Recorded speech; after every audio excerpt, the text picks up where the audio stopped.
Bon, premièrement, bonjour à tous. Aujourd'hui, pas une vidéo sur The World After the Fall comme prévu, mais sur un manoir que j'ai découvert récemment, c'est-à-dire bon, la nuit dernière, en gros, je me faisais chier et j'ai lu ça. Et en fait, je me rendais même pas compte de la dinguerie. C'est encore en cours.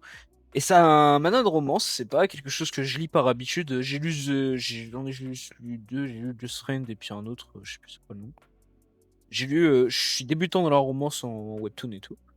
Et j'ai lu et j'étais mais fasciné à un point. Je saurais même pas vous le décrire. Du coup, aujourd'hui, petite vidéo dessus, ça va durer 2-3 minutes. Et moi, je vous dis, bah moi j'ai kiffé. Voilà. C'est rare, mais pour un mano de romance, j'ai kiffé. Voilà. Bon bah on se fait cette petite vidéo là maintenant, et puis on verra ça. Bah, ce que vous en pensez, tout simplement. Écoutez. Tu sais, quand t'as raté le dernier métro, t'es là en mode super, je rentre à pied. Et bah, il y en a, eux, ils tombent carrément sur leur crush ultime, genre.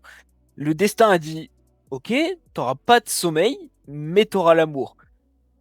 Et sur un coup de chat, j'en peux plus. Pourquoi ça peut pas m'arriver à moi aussi? Je fais qu'en vif. Le gars, c'est Yoewon. C'est tranquille, discret, rendu taf tous les soirs dans le dernier train. Et un jour, il croise une meuf trop stylée, guitare sur le dos, regard de drama, tout le package. Et devine quoi? Bah, c'est juste pas une meuf random. C'est littéralement sa chanteuse préférée. Mais genre, vraiment, il sait pas, c'est une chanteuse anonyme et tout, il ne la connaît pas.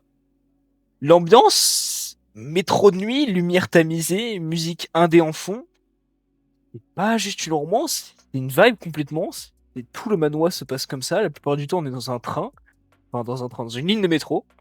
Et genre, c'est le genre d'histoire qui te donne envie d'avoir une vie sentimentale, alors que t'as juste ton chat et ton Deliveroo. Genre vraiment, c'est pas une blague, tu commandes ta pizza et tout, t'as juste ton chat avec toi.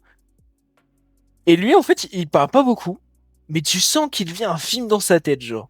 Elle fait la mystérieuse, genre, je cache un secret, alors que ce secret, c'est juste qu'elle est carrément une star. Ensemble, c'est trop mignon, mais niveau communication, on est sur du ok, quoi, finalement. La romance, c'est un 10 sur 10, mais la communication, c'est un 0,5 finalement.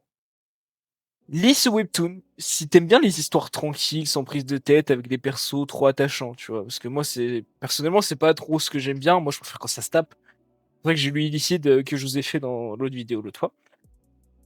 Et si t'aimes les ambiances de nuit, les histoires un peu mélancoliques, là c'est du pain béni. Mais genre c'est doux, c'est joli et ça te fait croire que le métro c'est romantique. Alors que ça pue la merde finalement. Vraiment c'est un truc horrible. Bref, voilà le nom, c'est My Gets on the Last Train. C'est l'histoire qui va te faire oh mon crush à la station République.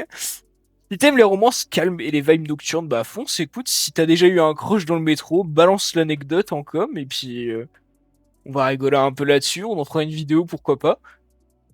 Et en tout cas, si ça vous a plu, cette mini vidéo de 3-4 minutes là, bah j'espère qu'on pourra s'en refaire une sur prochaine découverte, ça va souvent arriver. Voilà, c'était juste une vidéo sans forcément beaucoup de montage, je m'embête pas trop la vie.